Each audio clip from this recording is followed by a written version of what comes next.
আসামোলজি চেনেলটোলৈ সকলোকে স্বাগতম জনাইছো। আজিৰ ভিডিঅ'টোত কেইটামান গুৰুত্বপূৰ্ণ সাধাৰণ জ্ঞানৰ প্ৰশ্নোত্তৰ উল্লেখ কৰা হ'ল। এই প্ৰশ্নোত্তৰ কেইটা বিভিন্ন প্ৰতিযোগিতামূলক পৰীক্ষাৰ কাৰণে খুবেই জৰুৰী। ভিডিঅ'টোৰ প্ৰথম প্ৰশ্নটো হৈছে 2025 বৰ্ষত নিযুক্তি পোৱা নেপালৰ মহিলাৰ প্ৰধানমন্ত্ৰীগৰাকীৰ নাম কি? উত্তৰ সুশীলা কাৰ্কি। ইয়াৰ পূৰ্বে নেপালৰ প্ৰধানমন্ত্ৰী আছিল কেপি শৰ্মা অলি, কিন্তু নেপালৰ যুৱ প্ৰজন্মৰ প্ৰতিবাদত কেপি শৰ্মা অলিৰ চৰকাৰৰ পতন ঘটে। বৰ্তমান নেপালত যি অস্থায়ী অন্তৰ্বৰ্তী চৰকাৰ গঠন কৰা হৈছে, এই অন্তৰ্বৰ্তী চৰকাৰৰ প্ৰধানমন্ত্ৰী হিচাপে সুশীলা কাৰ্কিক দায়িত্ব অৰ্পণ কৰা হৈছে। MOUৰ সম্পূৰ্ণ অৰ্থ কি? উত্তৰ MOUৰ ফুল ফৰ্ম হৈছে মেমৰেণ্ডাম অফ আণ্ডাৰষ্টেণ্ডিং।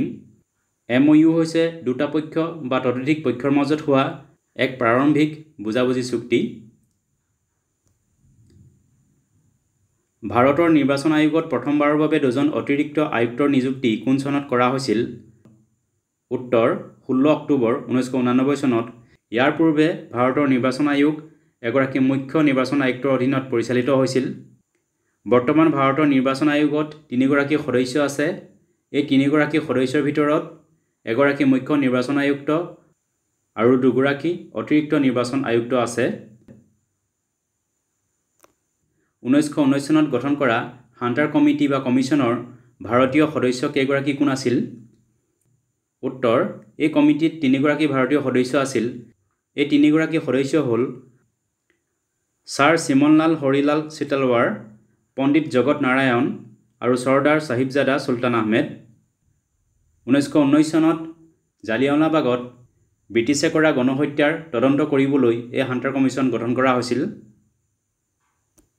2027 বৰ্ষত কোনখন দেশে ISSF শ্বুটিং বিশ্বকাপ অনুষ্ঠিত কৰিব?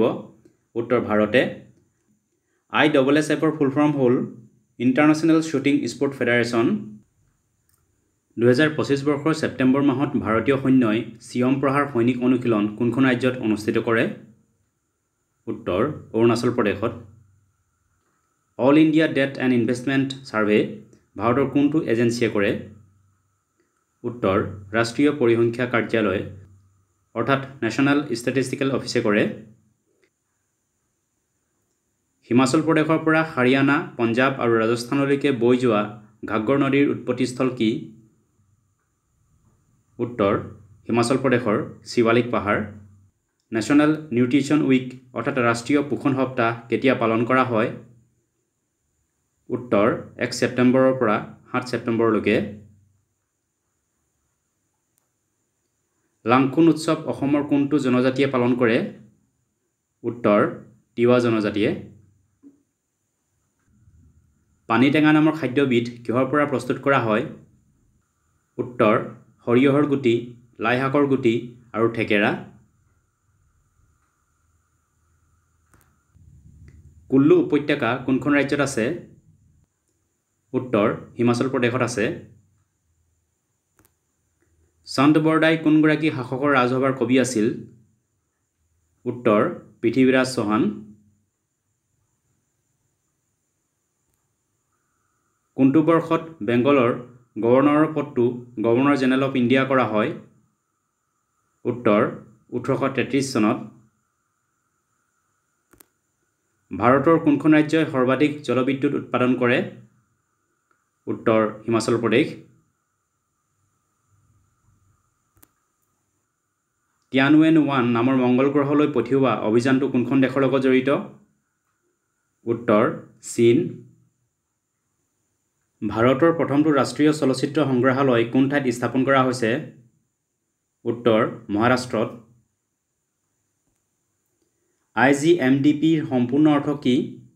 উত্তৰ IGMDPৰ ফুল ফৰ্ম হৈছে integrated guided missile development programme. এই প্ৰগ্ৰেম ভাৰতৰ মিছাইল বিকাশ সাধনৰ লগত জড়িত। চকলং বিবাহ প্ৰথা অসমৰ কোনটো জনগোষ্ঠীৰ এক বৈবাহিক প্ৰথা? উত্তৰ আহোম জনগোষ্ঠী। শিৱকুমাৰ শৰ্মা কোনবিধ বাদ্যযন্ত্ৰৰ লগত জড়িত আছিল? উত্তৰ সন্তুৰ। এইকেইটা আছিল কেইটামান গুৰুত্বপূৰ্ণ জিকে। ভিডিঅ'টো চোৱাৰ বাবে ধন্যবাদ। যদি ভিডিঅ'টো ভাল লাগিলে লাইক কৰিবলৈ লগতে চেনেলটো ছাবস্ক্ৰাইব কৰিবলৈ অনুৰোধ জনালোঁ। ধন্যবাদ।